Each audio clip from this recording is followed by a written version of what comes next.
Salut à tous, voilà, on se retrouve aujourd'hui pour une nouvelle vidéo. Donc je vais vous parler de la Ligue des Champions. Hier donc il y avait la Ligue des Champions avec tous les plus gros clubs, Manchester United, Paris, Barcelone, Munich, la Juventus. Donc voilà, on va parler de tous ces résultats. Et je vais garder d'ailleurs, avant de commencer, le groupe du PSG pour la fin. Parce que ce qui s'est passé hier, ça m'a pas plu du tout. Et beaucoup de gens ont oublié de préciser quelque chose. Donc tout ça en fin de vidéo. Donc pour commencer, le groupe A, donc Manchester Ball, donc 3-0, logique, hein, Manchester au-dessus. Des buts de Lukaku, ensuite je sais plus trop. Tout ce que je sais aussi, c'est que Paul Pogba s'est blessé, donc il y en a pour 3-4 semaines, donc un mois. Donc ça, un vrai coup dur. Bon, pour l'équipe de France, il est suspendu, donc dans tous les cas, voilà. Donc ouais, Fellaini, Lukaku et Rashford. Donc voilà, donc ils ont promis leur groupe. Parce que derrière, il y avait CSK, Benfica CSK.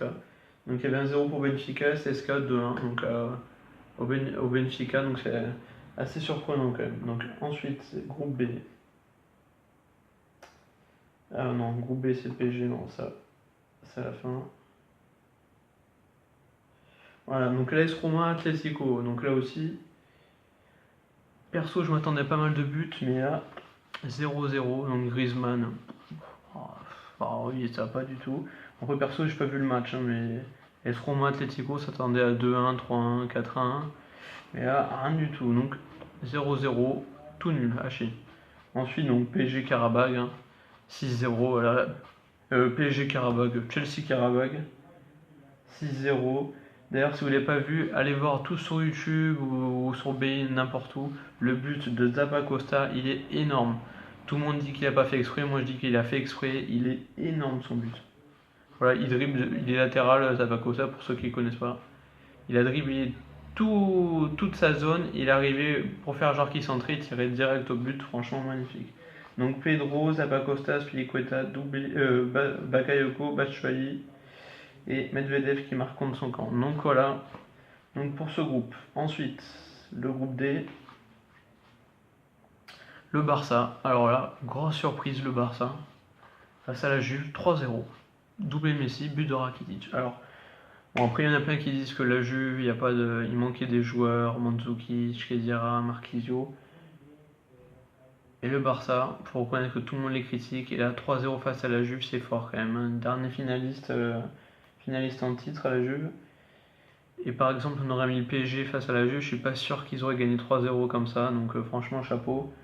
Doublé de Messi, donc il est en forme, très très en forme. Et chapeau le Barça.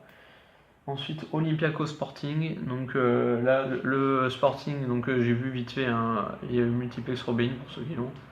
Il est 3-0 pour le Sporting. Et puis après, ils sont revenus dans les toutes dernières minutes.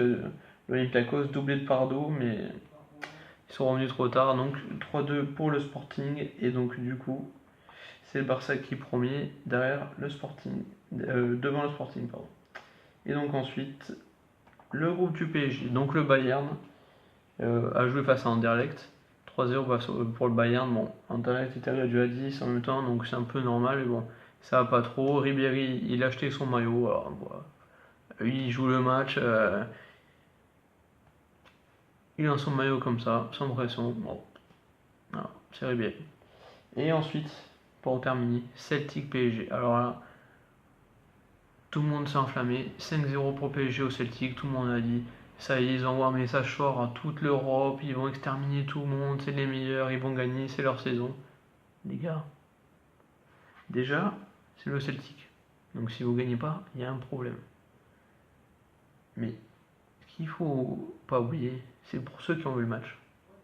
Qu'est-ce qui s'est passé, hein? Qu'est-ce qui s'est passé? Moi, je vous le demande, qu'est-ce qui s'est passé? Il y avait 0-0. Et quand il y a eu 0-0, il y avait faute au milieu de terrain sur un joueur du Celtic. Et l'arbitre, c'est juste devant lui, le mec, il est miro, il siffle que dalle. Contre-attaque, but de Neymar. Ah ouais? Et après, qu'est-ce qui s'est passé? Ils ont pris un coup sur le casque, hein, le Celtic. Normal, hein. Ils s'entraînent depuis des jours. Et là, bim, on win tout. Et ensuite, voilà, 2-0, 3-0, 4-0, 5-0.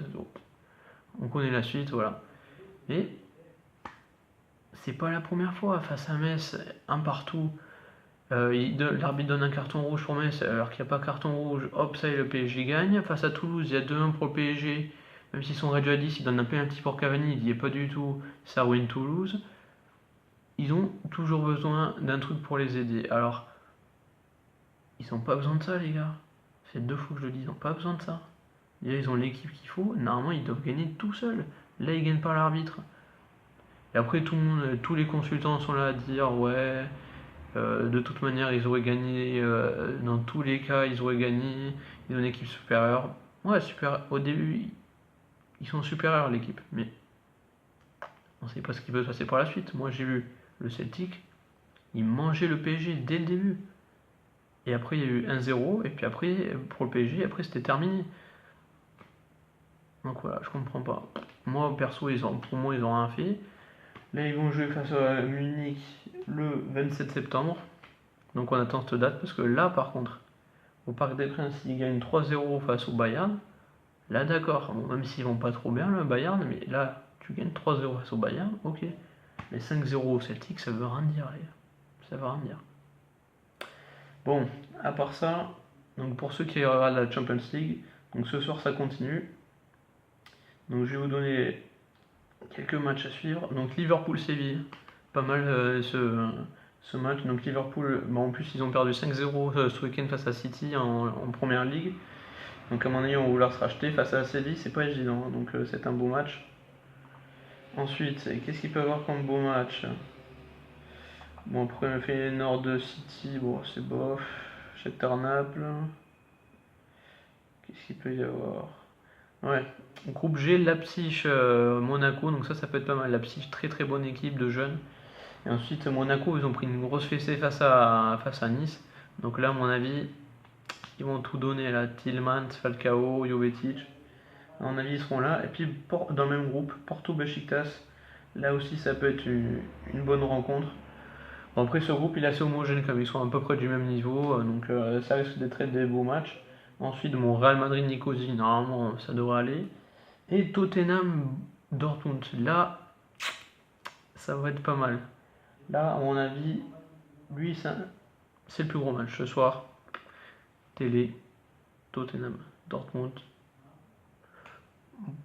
Pronostic, qu'est-ce que je vais mettre? Pronostic. Allez, 2-1 pour Dortmund. Parce que Tottenham, c'est pas trop ça en Champions League. Même l'an dernier, ils sont fait battre par Monaco 2 fois. Bon, Monaco, ils sont bons, mais voilà. À Dortmund, 2-1 pour Dortmund. Donc voilà, je vous ai tout donné. On se retrouve pour une prochaine vidéo. Donc, je pense dès lundi pour résumer ce qui s'est passé. Donc, ce week-end encore la Ligue 1, la Première Ligue. Non, pas la Ligue 1 cette fois-ci. Je vais faire une vidéo sur la Première Ligue, sur la série la Ligue 1, notre championnat. Parce que la Ligue 1, on connaît un peu tous. Donc, un truc que tout le monde ne connaît pas forcément. Et des équipes plus ou moins connues. Et ou sinon, pour résumer la Ligue Europa, mais là aussi, pour les clubs français, mais bon, pas envie de. Peut-être parler de Marseille face à Konya Sport. Hein. À mon avis, là, ça va être drôle ce match-là. Mais bon, bref, je vous dis à plus. À bientôt. Et comme dit Patrice Evra, I love this game! I love this game. Salut!